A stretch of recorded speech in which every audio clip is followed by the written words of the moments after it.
America is the country of freedom, eagles, guns, and fireworks. But there's the other half of Americans making it look like page 2 of Google search results. Throughout my entire life, I've always expected more than the results.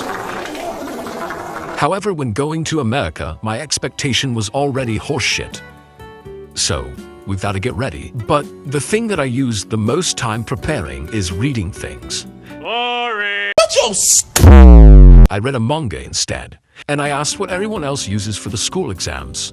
ChatGPT, and asked, what is the best manga ever made? But all of those options, my eyes went to the worst option of them all. And you might say, Velox, how do you pick the worst one, even though ChatGPT says it's the best manga ever? well, little one, I chose Berserk. But more on that later. We were on the road for about 10 hours, which by itself could kill me with that wait time. But still, with all the movies and manga I had downloaded, I was more than ready for this trip. For the first hour of the journey, I did nothing but watch a movie.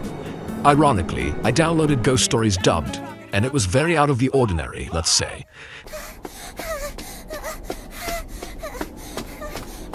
Think of a big black man chasing you!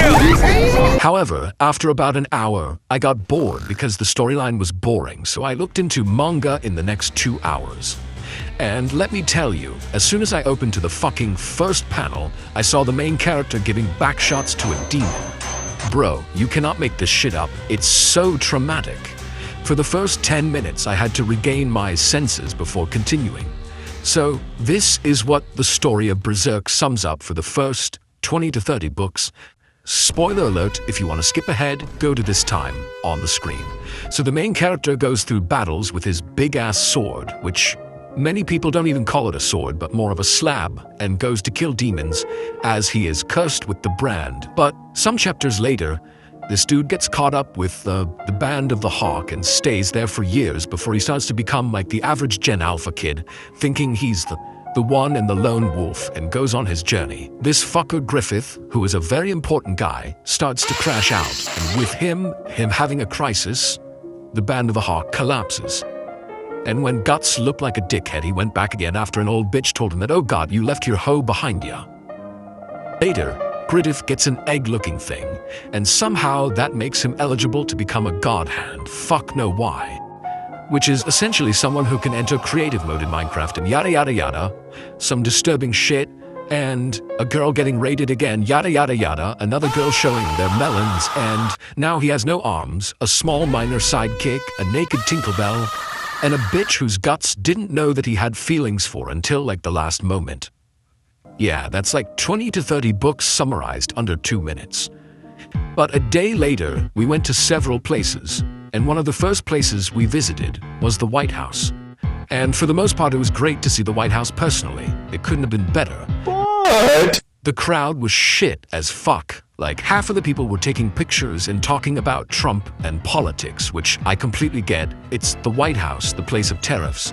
The other half was putting up posters about Trump being an asshole, about money, taking money and not paying the citizens. I get the point, but do you have to do it in front of 50 people who genuinely want to see the White House, which is the White House of all houses? Like, and you know what's even crazier? An old man was sitting on a seat with his microphone, camping. Yeah, camping. He had a tent, clothes, and even shit that he wanted to sell there. Bro thinks he's the outdoor boy. Big cake here. It's got big and almonds in it.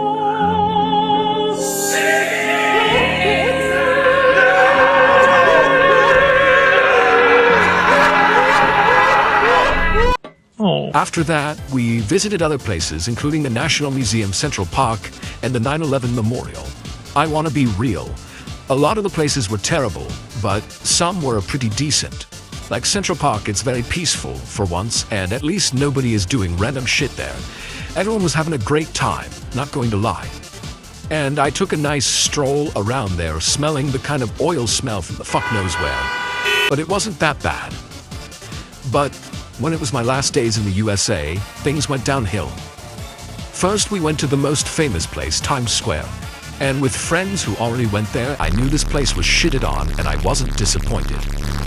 Shit was happening left, right, center. This shit will stimulate you more than shorts. There isn't a place there because the seats are full, Every single store is full of people, but the worst is the stench and the people who go there. During this time, it was like Pride Month, and the USA is the breeding ground for Pride Month. People were wearing rainbows and flags everywhere. I understand why they're doing this, but could you tone it down a notch? Like, not to be rude, but why are they fucking shoving it in people's faces that they are fucking gay or have some romantic relations to a pan or some shit? Like, damn. I think the best thing to match it with is Scottish people. Like, whenever you see a Scottish person, you can hear their anthem while they are walking. That is how bad it is. I shit you not, the first 5 people who walked past me were 3 who wore LGBTQ socks, pants, and had pink hair with an LGBTQ flag on their hair. Like, okay, I understand you, but is all of this LGBTQ necessary? I bet even a blind person can figure out who's in the LGBTQ community or not by how fucking colorful they are. You could carry a flag or wear a shirt about it, but do you have the combo? But I managed to go to the place which was one of the most iconic places and gifts of all time, the Statue of Liberty. And for you non-humans, this shit was a gift from France as some piece shit. So this is a place and a gift at the same time. Weirdly so. This place was the best out of them all. There was no loud noise, everyone was nice, and security was kinda having a wank of, we don't care about that. But the view wasn't that bad, to be honest with you. But one of the other places we went was this bowl that gave you a financial blessing. I mean, why not, right? Why not take a photo next to a bowl that gave you money? So I lined up for 15 minutes, and when I was second in line, I noticed what we were lining up for. It was for the bull's balls. I fucking had to have a double take because you can see that the balls were gold, which means that many people touched that part of the bowl. This bowl was being blessed by people and assaulted by thousands daily.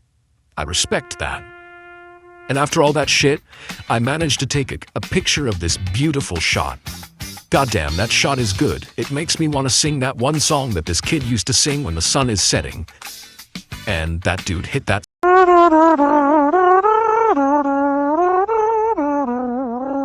Wow! Incredible! But the most significant thing I've taken away from this is the experience. And let me tell you, the experience was a complete letdown. I am not the type that bitches about random stuff, but when it's something basic like cellular data, it pisses me off. And when I tell you that it was hell, this was hell. Like the stupid American government makes you pay 5 smackaroos up front, then like a cent per second if you don't pay for their services. Like the government should take care of Trump bitching and being a toddler while he fingers with tariffs like. But still, paying this much is crazy. And not to mention the weather outside. It's like a microwave. Holy smokes, is that hotter than hell itself? Anyway, what I got from that entire experience was that this was extremely unexpected. So unexpected that I think they should rename Paris Syndrome to American Syndrome.